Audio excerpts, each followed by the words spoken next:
बहुत समय हो गया हमने कथा नहीं सुनाई, आज सुना ही देते। बहुत पहले सुनाते थे ये कथा, अभी तो कई वर्षों से नहीं सुनाई।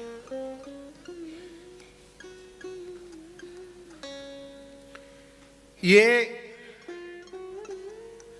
हमारे भारतवर्ष के हिमालय क्षेत्र में जो भगवान अमरनाथ हैं, इन अमरनाथ बाबा के निकट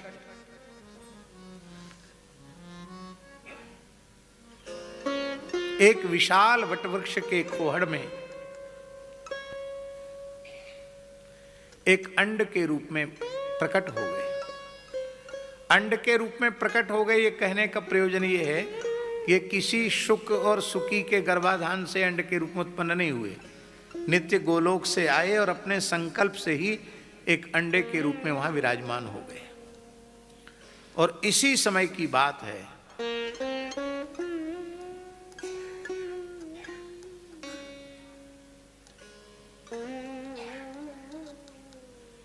देवर्षि नारद जी कैलाश पधारे। भगवान शिव ऋषियों के यहां किसी सत्संग में, उत्सव में गए थे। भगवती जगदम्बा पार्वती केवल आश्रम में थी। नारद जी तो उनके गुरुजी हैं। नारद जी का आओ आओ भगत की आदर किया, प्रणाम किया। आओ गुरुजी विराजो। कहा कहो भगवती पर्वत नंदनी, आनंद में तो हो ना।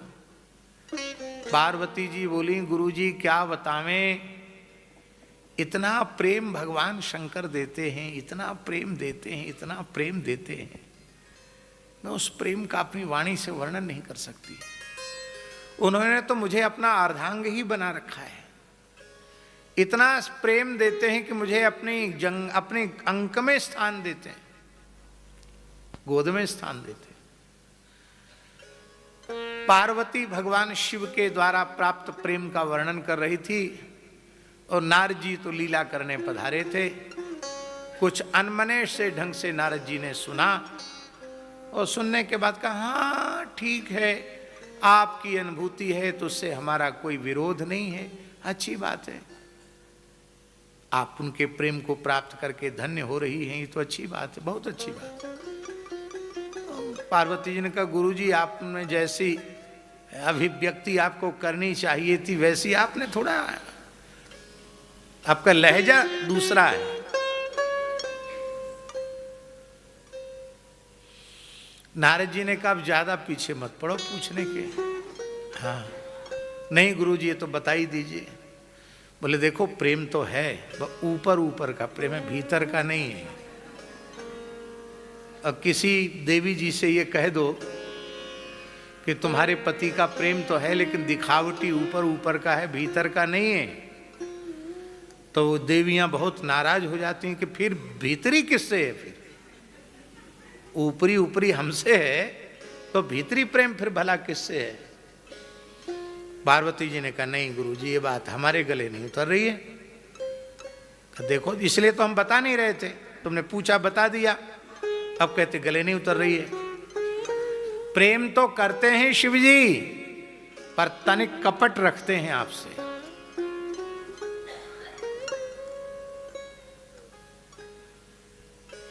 कहा क्या कपट रखते हैं? कहा चिता भस्म क्यों धारण करते हैं? कभी बताया आपको? नहीं बताया। अस्थिमाल क्यों धारण करते? कभी बताया? नहीं बताया। मुंडमाल क्यों धारण करते? कभी बताया? और उस मुंडमाल में किस किस के मुंड हैं? कभी बताया?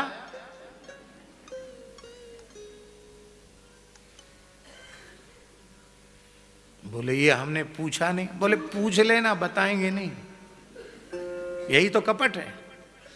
अरे सब चीज बतानी चाहिए उनको कि हम क्यों ऐसा करते हैं, नहीं बता, यही तो कपट है। देखो अब हमको दोष मत देना, तुमने पूछा हमने बता दिया। नारायण नारायण। नारद जी चले गए। भगवान शिव लौट के आए।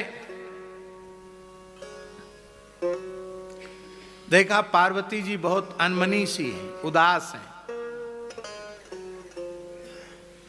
शिष्टाचार में थोड़ी उठ के खड़ी हुई, अगवानी तो की, पहले जाके फिर बैठ गई।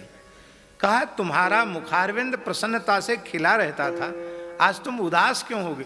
बोले अब कुछ मत पूछो, जले पर नमक मत छिड़को। बिना गुरु के ज्ञान नहीं होता।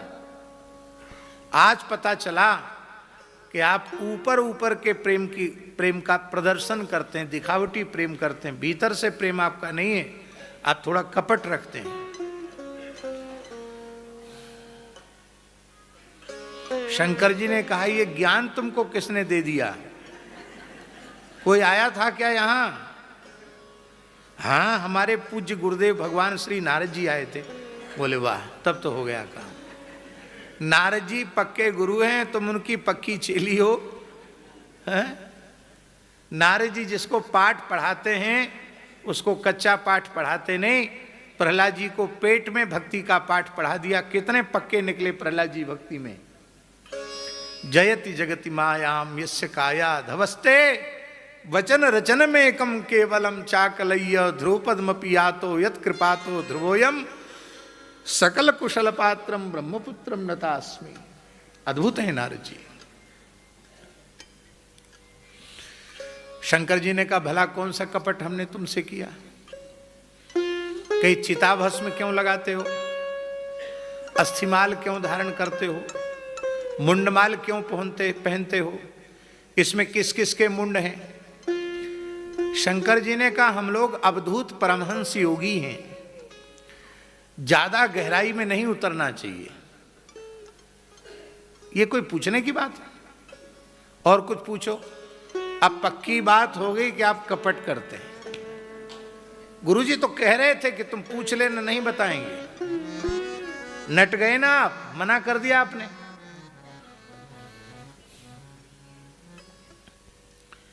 बहुत ध्यान से सुने। चिता भस्मालेपो गरल मसनम दिक्पट धरो।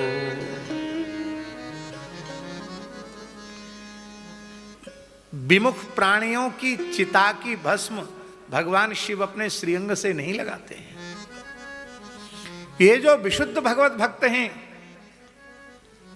जिनका संपूर्ण जीवन भगवत चरणारविंद में समर्पित हो चुका है, जिनके रोम रोम से निरंकार गूंजता है, भगवान नाम प्रकट होता है, ऐसे जब भगवान के प्राण प्यारे भक्त अपने देह का विसर्जन करते हैं तो उनके उस पवित्र जप युक्त देह के प्रति शिवजी का इतना अनुराग है कि उनकी भस्म को वे अपने श्रीअंग पर धारण करके उस भक्त के आलिंगन का सुख प्राप्त करते हैं।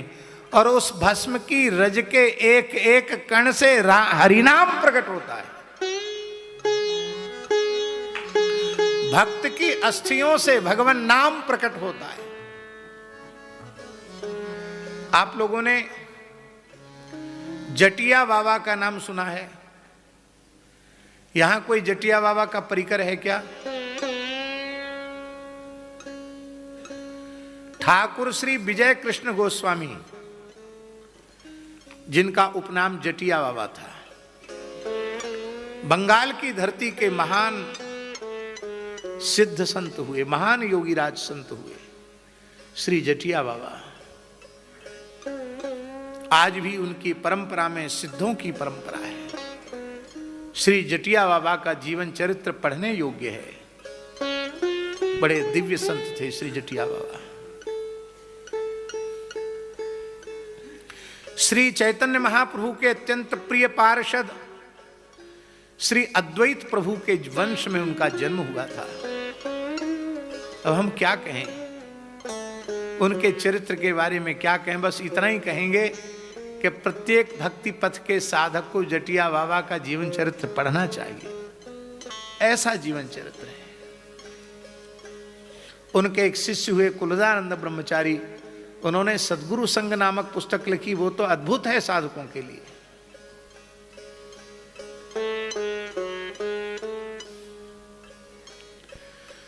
तो जटिया बाबा के जीवन का एक प्रसंग है।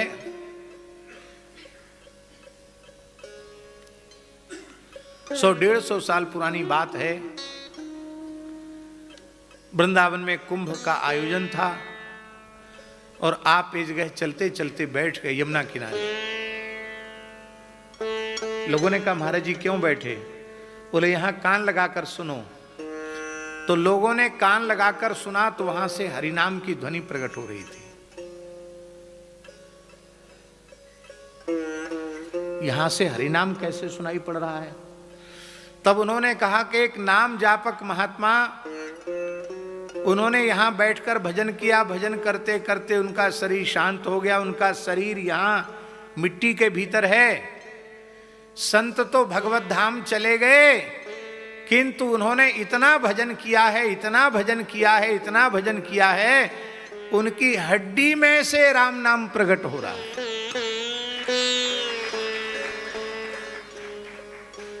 लोगों को विश्वास नहीं हुआ। तब कहा खोदो।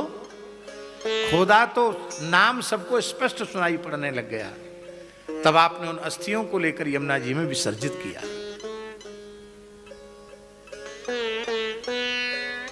संत चोखा मेला की हड्डियों से नाम प्रकट हो गया। महाराष्ट्र की घटना है। कहते ना बुखार हड्डी में चला गया। अरे बुखार जैसी बीमारी हड्डी में चली जाती है तो सच्चिदानंद भगवान नाम हड्डी में नहीं प्रविष्ट हो जाएगा क्या?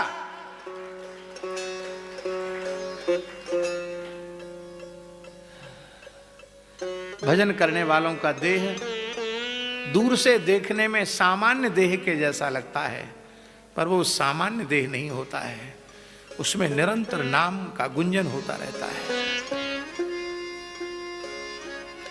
स्थूल रूप में देखने में पंचभूत और सप्त धातुएं दिखाई पड़ती हैं, पर आध्यात्मिक दृष्टि से उन संतों को आप देखें तो नाम के अलावा उसमें कुछ नहीं समझ में आएगा। केवल नाम, केवल नाम, केवल नाम। संत श्री मलुकदास जी के जीवन की एक घटना है। एक जगह संत श्री मलुकदास जी की जमात पड़ी हुई थी।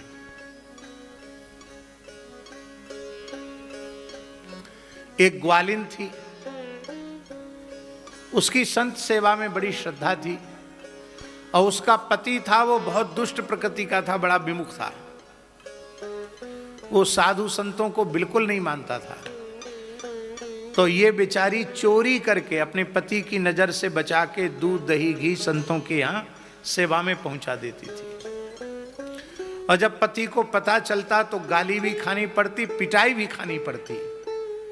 एक दिन ऐसी घटना घटी, उस ग्वाले का एकमात्र 16-17 वर्ष का किशोर पुत्र सर्प के डसने से मृत्यु को प्राप्त हो गया, मर गया। अब उस ग्वाले ने कहा, इसी को कहते विपरीत ज्ञान। उस ग्वाले ने कहा, ये निठल्ले मुंडे बैरागियों को, बाबाओं को तुम जो खिलाती पिलाती हो ना, इसी पाप का फल है, ये बेटा मर गया। अब जिस बाबा जी को दूध दही पहुंचाती थी उससे इसको जिंदा करवाओ। यदि जीवित नहीं हुआ ना शाम तक तो इसी के साथ तेरा भी मैं संस्कार कर दूंगा, उस बाबा जी का भी पकड़ के संस्कार कर दूंगा। और पुत्र के शरीर को मलुकदास जी की जमात के आगे रख करके गालियां बकता रहा। बाबा शांत चित्त बैठे रहे। वो तो गालियां बक के चला गया और उस देवी ने रोते हुए कहा, गुरुदेव मेरा एकमात्र पुत्र जीवित हो जाए, ये मैं प्रार्थना नहीं कर रही हूँ। मैं ये प्रार्थना कर रही हूँ, ये संसार के विमुख प्राणी वैसे ही इनका माथा बिगड़ा हुआ होता है, कहीं ऐसा न हो कि संत सेवा कलंकित हो जाए, लोग कहने लग जाएं कि साधुओं की सेवा करने वालों को यही मिलता है फल। इसलिए भगवान की भक्ति की लाज, संत सेवा की लाज आप बचा लीजिए। मेरे पति को कैसे भी करके भगवत शरणागत कर दीजिए, भक्त बना दीजिए। उसकी पुकार मलुकदास जी ने सुनी, अपनी धूनी में से चिमटा उखाड़ा और अपनी तर्जनी उंगली में चिमटा की नोक धसाई और ऐसे करके उस बालक के नासिका के मुख के पास ऐसे करके उंगली से दबाया। एक बूंद कुछ अमृत जैसा टपका उनकी उंगली से, और वो जैसे ही उसकी नासिका में पड़ा, दूसरे ही क्षण बालक जीवित हो गया, उठकर बैठ गया।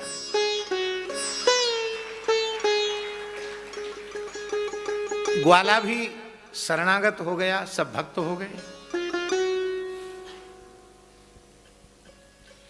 मलुकदास जी के एक शिष्य थे, उनका नाम था अलख रामदास जी। बड़े भोले थे, वो हर बात गुरु जी से पूछ लेते थे। भोले होते ना, वो सब पूछ लेते हैं भोलेपन में। बोले गुरु जी, ये आपने क्या टपका दिया, इस उंगली में से खून तो निकला नहीं, कोई एक ऐसी चमकती हुई वस्तु सी एक द्रवीभूत पदार्थ निकला और वो एक बूंद गिरते तो देखा, आगे कुछ नहीं दिखाई पड़ा, और ये मरा हुआ बालक जीवित हो गया, ये क्या चमत्कार है। तब श्री मलुकदास जी ने कहा, बेटा अलख राम, अब इस चोले में श्री राम नामामृत के अतिरिक्त कुछ भी नहीं बचा है।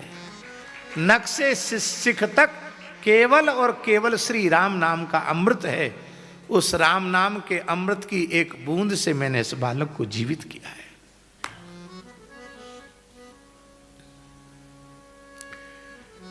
ऐसे उन भक्तों के भस्म को, उनकी अस्थियों को मैं धारण करता हूं। और ये मुंड भी सामान्य मुंड नहीं है। ऐसे भगवत भक्त जिनकी जिह्वा निरंतर नाम संकीर्तन करती रहती है, उनके मुंडों को मैं अपनी मुंडमाल में स्थान देता हूं। महाभारत के जैमिनी अश्वमेध पर्व में स्पष्ट लिखा है कि सुरथ सुधन्वा के मस्तक को भगवान शिव ने अपनी मुंडमाल में स्थान दिया, क्योंकि मरने के बाद भी सुरथ सुधन्वा की जिह्वा से कृष्ण नाम प्रकट हो रहा था। और एक रहस्य और है देवी पार्वती, इसमें कुछ मुंड तुम्हारे भी हैं। अरे मेरे मुंड हैं क्यों? तुम भी तो बहुत भजन करती हो, राम राम जपती हो, राम रामेति रामेति रमे रामे मनोरमे सहस्रनाम तत्तुल्यम राम नाम वरानने सहस्रनाम सम सुन शिववाणी जप जेई पी संग भवानी।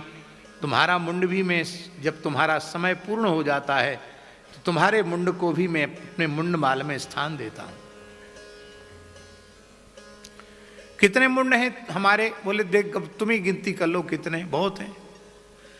तो भगवान, इसका मतलब तो यही है कि आप अविनाशी परमात्मा हैं और मैं समय समय पर देह का त्याग करती हूँ। हाँ देवी, तुम ठीक कहती हो, तुम देह त्याग करके नया देह स्वीकार करके मेरी सेवा में पुनः आती हो। जैसे तुम पिछले शरीर में सती थी, फिर इस जन्म में पार्वती हो गई। तो भगवान, आपके ऊपर मृत्यु का प्रभाव क्यों नहीं होता और मेरे ऊपर मृत्यु का प्रभाव क्यों हो जाता है? भगवान शिव ने कहा, देवी मैं अमर कथा का आश्रय लेकर के रहता हूं, उस अमर कथा के रस का पान करता हूं। उस रस के पान के प्रभाव से जरा जन्म मृत्यु काल ये मेरा स्पर्श नहीं कर सकते। पार्वती जी ने कहा, वो कथा आपने हमको क्यों नहीं सुनाई? है? हमको सुनानी चाहिए ना वो कथा, हमको सुनाइए, मैं भी अमर होकर आपकी सेवा में रहूं, मुझे देह का विसर्जन न करना पड़े। शंकर जी ने कहा, वो रहने दो, फिर कभी मौका आएगा देखेंगे। देखिए यही तो कपट है, अब समझ में आ गया, आप सुनाना नहीं चाहते हो। तब पार्वती जी को प्रसन्न करने के लिए शिव जी ने कहा, ठीक है हम सुनाएंगे, लेकिन एकांत में सुनाएंगे। यहाँ कैलाश में बहुत भीड़ भाड़ है, हिमालय के किसी दूसरे शिखर की ओर चलेंगे, वहां सुनाएंगे। पार्वती जी बोली दुनिया के किसी कोने में ले चलो, हमें तो सुनना है।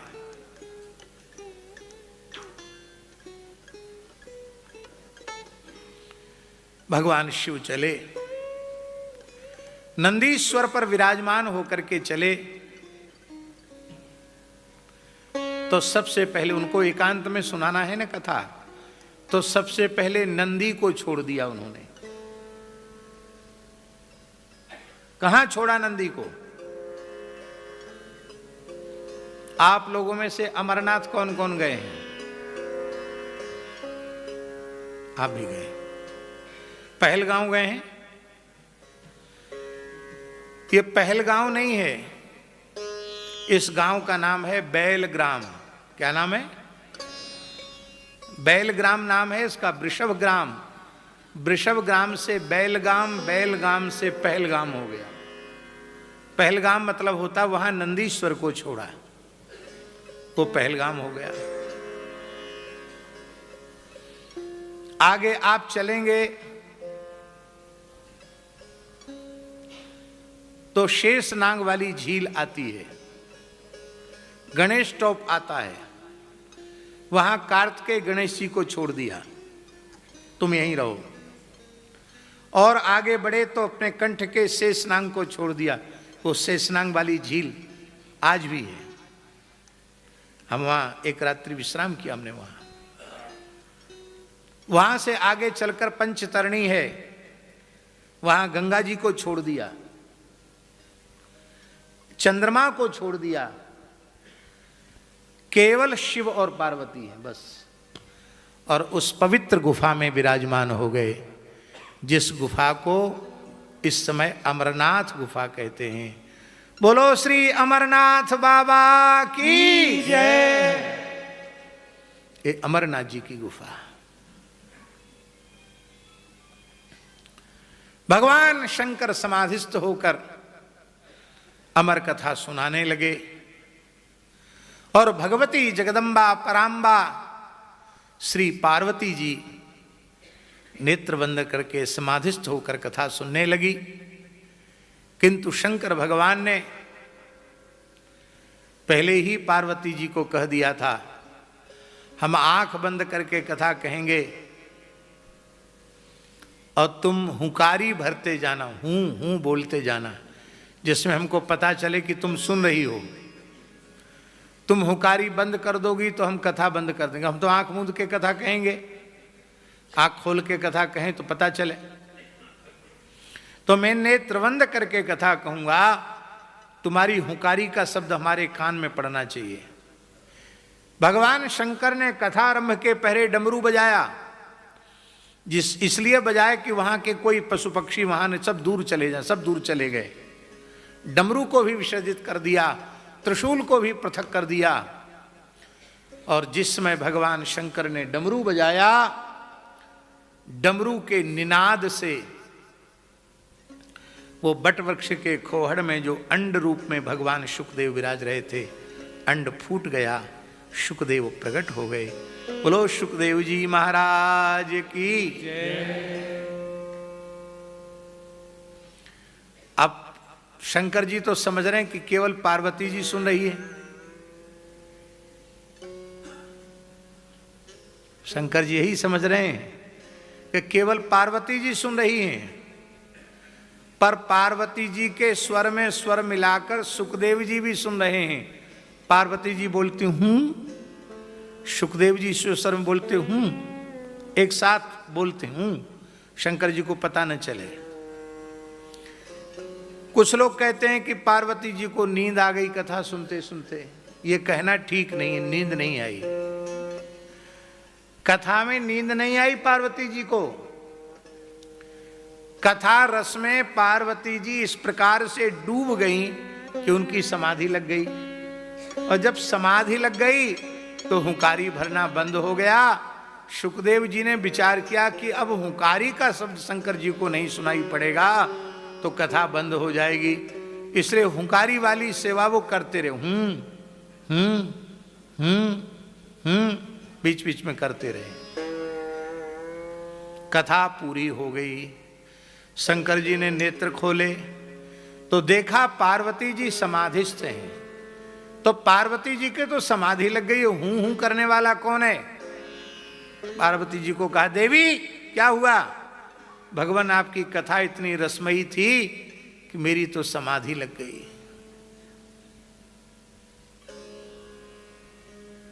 इससे झाजी एक बात प्रमाणित होती है कि आपकी भावभूमि चाहे जितनी उच्च कोटि की ही क्यों ना हो, कथा में समाधि नहीं लगनी चाहिए।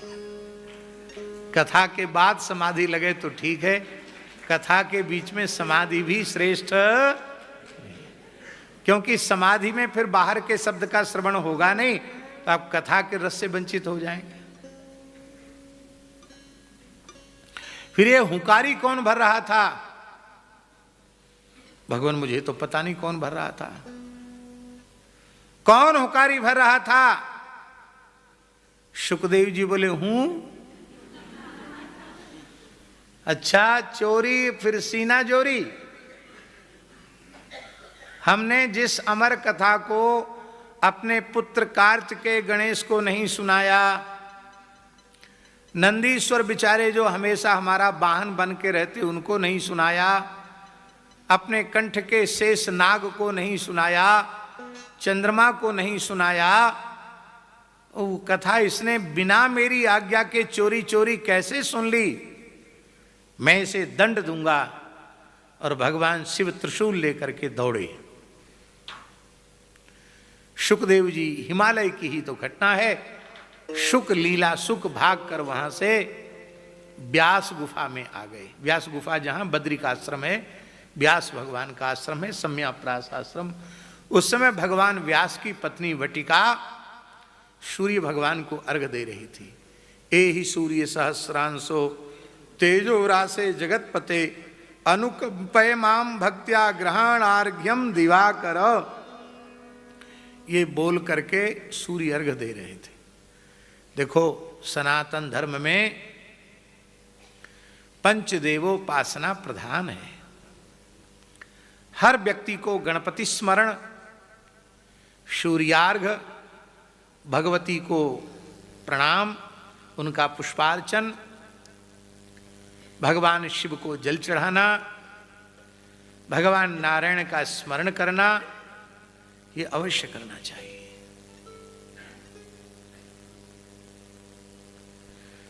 कल की ही बात है, एक व्यक्ति हमको मिले, बोले मैं अमुक परंपरा से हूं, देवी देवताओं को किस रूप में मानना चाहिए। एयरपोर्ट पर पूछ रहे थे, उनकी क्या बता मैं इनको, मन बड़ा दुखी हो गया।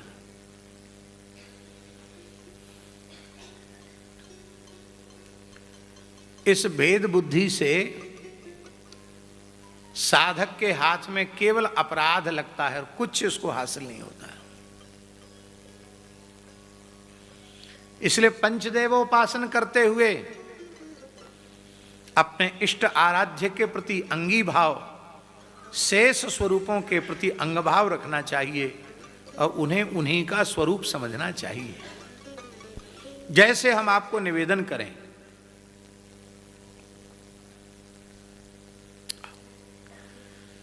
जैसे हम आपको निवेदन करें,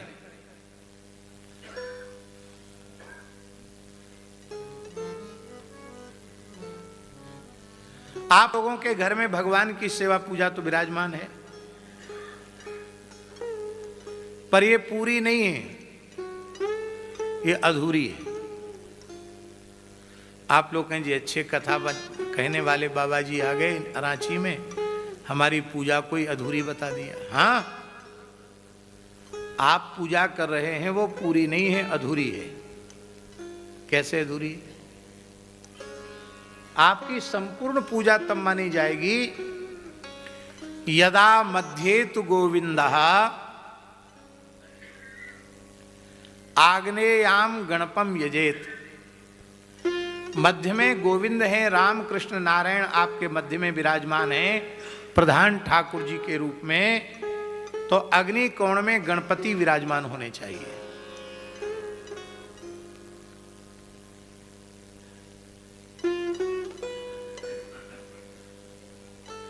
नैऋत्ये तु यजेद रविम, नैऋत्य कोण में सूर्य होना चाहिए।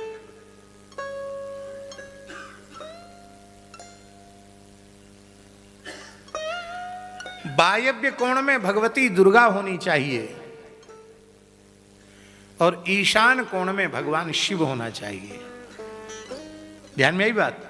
बीच में ठाकुर जी तो अग्नि कोण में गणेश, नैऋत्य कोण में सूर्य, वायव्य कोण में दुर्गा और ईशान कोण में शिव जी। इसका तात्पर्य ठाकुर जी के साथ गणपति, सूर्य, शक्ति और शिव, इनको भी विराजमान करना चाहिए। अब ऐसे लोग आ गए हैं अनन्य लोग, जो कहते सब देवी देवता घर से बाहर निकाल के बाहर कर दो, फेंक दो बाहर, एक ठाकुर जी रख लो, बस हो गया काम।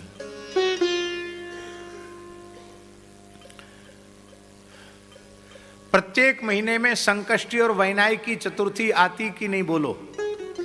गणेश जी की उपासना होती कि नहीं होती? पूरे वर्ष की संकष्टी वैनायकी आप न कर सकें, ध्यान से सुने, तो प्रत्येक आस्तिक सनातन धर्मी को भाद्र शुक्ल पक्ष की चतुर्थी का व्रत करना चाहिए और उसको वैनायकी कहते हैं, और माघ कृष्ण चतुर्थी जिसको संकष्टी कहते हैं उसका व्रत करना चाहिए। वर्ष में कम से कम 2 व्रत गणपति के करने ही चाहिए। हमारे पूज्य सद्गुरुदेव श्री भक्तमाली जी महाराज आज्ञा दे करके हम लोगों को व्रत करवाते थे, विशेष पूजन करवाते थे। कहते पंडित जी अपने विद्यार्थियों को कहो दुर्वा लाएं, लाजा लाएं और भगवान गणेश का, आज कुछ पढ़ाई वढ़ाई नहीं होगी, आज दिन भर गणपति अर्चन होगा। उसके प्राचीन चित्र भी हमारे पास रखे हैं।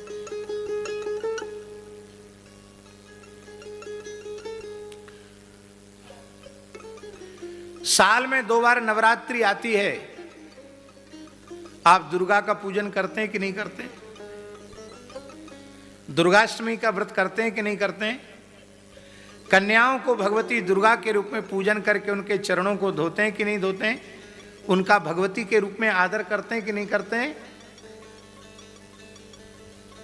सूर्य षष्ठी का व्रत आता है जिसको बिहार में छठ पूजा कहते हैं। सूर्य भगवान की उपासना करते हैं कि नहीं करते हैं? रवि सप्तमी, भानु सप्तमी व्रत आता, सूर्य की उपासना करते हैं कि नहीं करते हैं?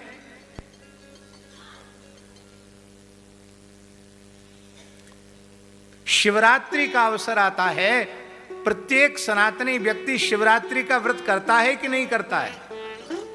4 प्रहर की भगवान शिव की सेवा करता है कि नहीं करता है? करना चाहिए। और श्रावण मास के प्रत्येक, पूरे श्रावण व्रत न कर सके तो श्रावण के प्रत्येक सोमवार को व्रत करता है कि नहीं करता है? कम से कम सोमवार भगवान का अभिषेक करता है कि नहीं करता है? करना चाहिए। कई बार हमें बड़ी पीड़ा होती है कि हम जिन भगवान के उपासक हैं वो हमारे भगवान गणपति पूजन भी करते हैं, शिव पूजन भी करते हैं, भगवती का अर्चन भी करते हैं, इस प्रकार से परिपूर्ण मंदिर नहीं बन रहे हैं। जबकि पुराणों में इसी प्रकार के मंदिरों की विशेष चर्चा है। तो क्यों ना शास्त्रीय एक मंदिर शास्त्रीय निर्मित हो, जिससे प्रेरणा प्राप्त करके लोग जहां कहीं नए मंदिर बनावें, इसी क्रम से मंदिर। ऐसी झाजी शिवजी के मंदिर में भी है, मध्य में शिवजी हों तो ईशान कोण में कौन होना चाहिए, अग्नि कोण में कौन होना चाहिए, नैऋत्य कोण में कौन होना चाहिए, वायव्य कोण में कौन, ये भी है। भगवती का मंदिर हो तो पंचदेव, गणपति का मंदिर हो तो पंचदेव, शिवजी का मंदिर तो पंचदेव, सूर्य का मंदिर हो तो पंचदेव। ये इस प्रकार की उपासना है। मध्य में जो देवता प्रधान होगा उसके अन्य 4 देव अन्य अन्य कोण में होंगे, तभी उस देवता का वह मंदिर परिपूर्ण माना जाएगा।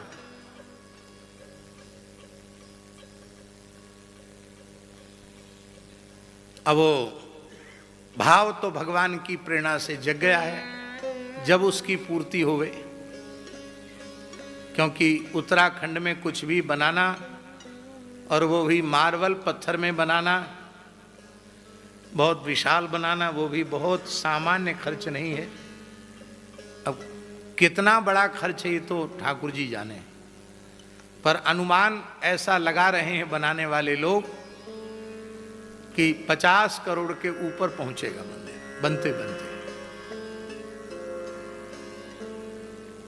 एक व्यक्ति की क्षमता नहीं है, पर भगवान लोगों को प्रेरित करेंगे, और जब मन में भाव जगा है तो बनना तो है ही है। गंगा जी ने दी है जगह तो बनना है।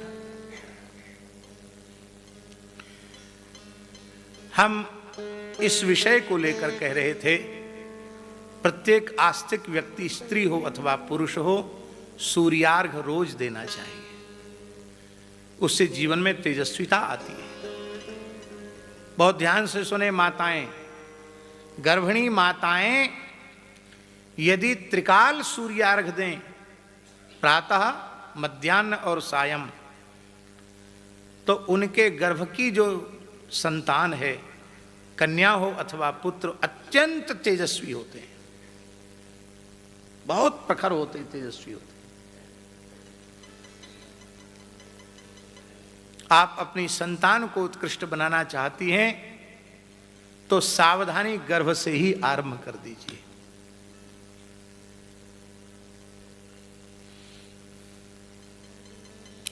तो व्यास पत्नी सूर्यार्घ दे रही थी। ए ही सूर्य सहस्रांशो तेजोरासे जगतपते अनुकंपय माम भक्त्या ग्रहणार्घ्यम दिवाकर। आप लोगों को याद है मंत्र? नहीं याद है? चलो इसको याद कर लेना, इसी से दिया करो सूर्यार्घ।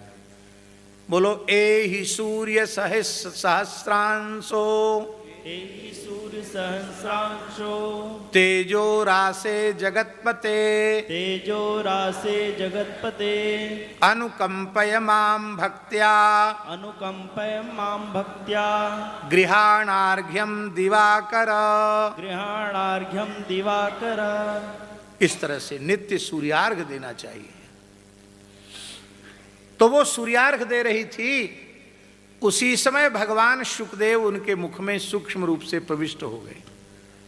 ए ही मंत्रोच्चारण कर रही थी तो सूर्य भगवान शुक मुख मार्ग से प्रविष्ट होकर माता वटिका के उदर में चले गए। शंकर जी त्रिशूल लेकर खड़े व्यासाश्रम में। भगवान व्यास शिष्य मंडली के सहित आए। नमः शंभवाय च मयो भवाय च, नमः शंकराय च मस्कराय च, नमः शिवाय च शिवतराय च इत्यादि मंगा नहीं। अब इसने पूरी अमर कथा सुन ली तो मरना तो उसको है नहीं, तब आप दंड क्या देंगे मेरी समझ में नहीं आता। तो यदि आपने कथनचित मार दिया तो आपकी अमर कथा, अमर करने वाली ये बात अप्रमाणित हो जाएगी। अरे जिस पूरी कथा को पार्वती जी नहीं सुन सकी और इसने सुन लिया तो ये तो बात पक्की है, कोई सामान्य नहीं है वह जीव। शंकर जी समाधिस्थ, अरे ये तो मेरे आराध्य श्री कृष्ण ही हैं, ये जीव हैं ही नहीं, ये तो ईश्वर कोटि के हैं। बोले व्यास तुम बहुत भाग्यशाली हो, ये साक्षात नंद नंदन श्री कृष्ण ही सुख रूप से गर्भ में आए हैं।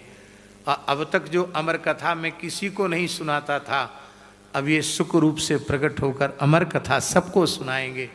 ये अमर कथा और कोई दूसरी नहीं है, श्रीमद् भागवत की कथा ही अमर कथा है।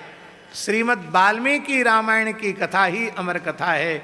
श्रीमद् रामचरितमानस की कथा ही अमर कथा है। माने भगवत कथा ही अमर कथा है।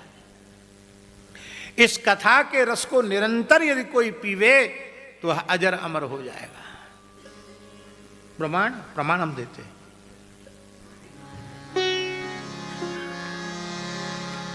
आशा बसन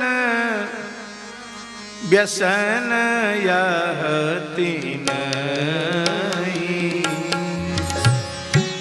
आशा बसन व्यसन यह तीन, रघुपति चरित होत सुनहि, रघुपति चरित होत नित सुनहि।